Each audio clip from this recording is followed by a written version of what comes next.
Have you ever been here? You are watching someone on your phone, you get inspired and you say to yourself, I'm going to run a marathon.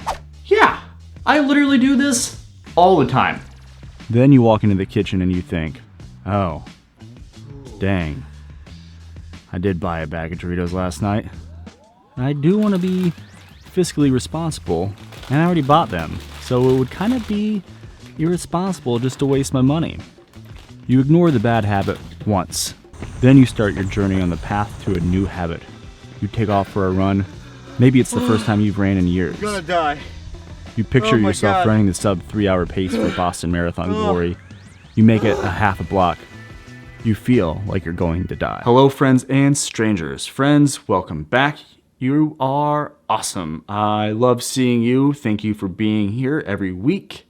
Strangers, like I just said, I post every week. I post videos about how to build better habits. I talk about mindset and mindset shifts. And I love sharing with you things that have made me better so that way we can get better together. How am I trying to get better? By developing good habits. I'm currently into week 4 of a diet for health, fitness, and wellness regimen, and it's going better than any other plan has ever gone. But the difference this time has been, instead of just focusing on a big goal and not really having any aim or direction, I have taken this big goal and reverse engineered it and broken it into small little tiny chunks that I can do daily.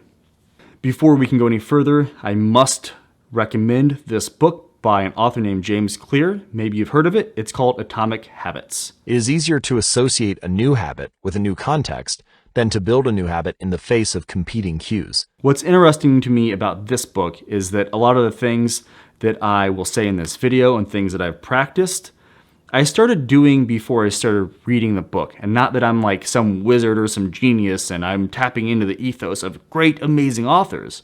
But what has happened is that over the course of developing a better mindset and doing the things that have given me the motivation to make this channel to hopefully help someone else, all of these things have kind of like come into my brain because I decided to start only listening to positive and motivational people and to stop surrounding myself with friends that are negative or do nothing but talk and gossip about other people.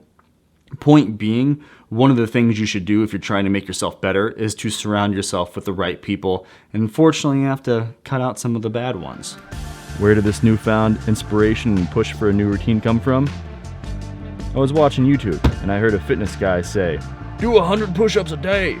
The past 10 years, from when I was 18 to now 28, I've been doing about 100 push-ups a day. So I'm going to talk about what... I didn't listen to anything after that, and I just got to work. 4, 5. Remember to tap the like button and subscribe.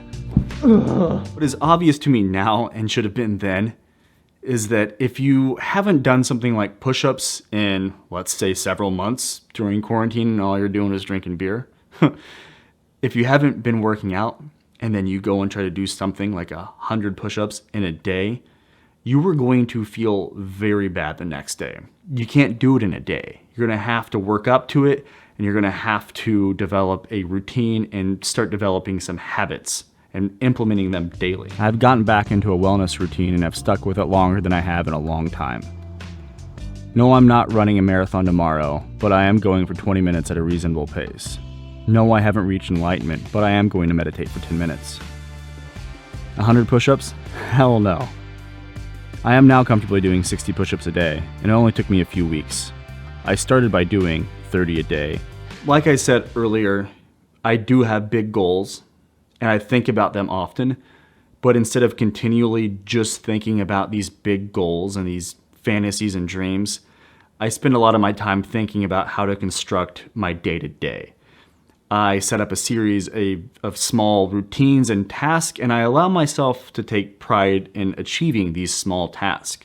One of the things I really like to do is, instead of using like a digital calendar, I write on a physical piece of paper with pen, and then I take the to-do list for fitness, diet, whatever it is, and I place it on top of my keyboard on my desk, because the desk is one place I know for sure I'm going to go every day. I usually go there in the morning. I've got to physically move it before I start working.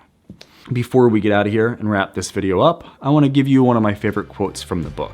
You do not rise to the level of your goals. You fall to the level of your systems. I guess you could say good habits, good life, or something Instagrammy like that. You know, put it on a corkboard and put it above you while you're working, like a hang in there, baby. You know, something like that. And that's it. That's all for this short video. I love you all. You're some of my favorite people, like I said. And let me know in the comments if you have a habit that you're trying to develop, or if you've built one and you've done something that I haven't mentioned, or most importantly, if you disagree with anything I've said, or if you don't like the way I look, the way I sound, please make fun of me and be as mean as you can in the comments, because we'll never see each other in real life, and it doesn't matter if you hurt my feelings. The internet's a great place. I love you all. Until next week, adios. Bye-bye. Sayonara.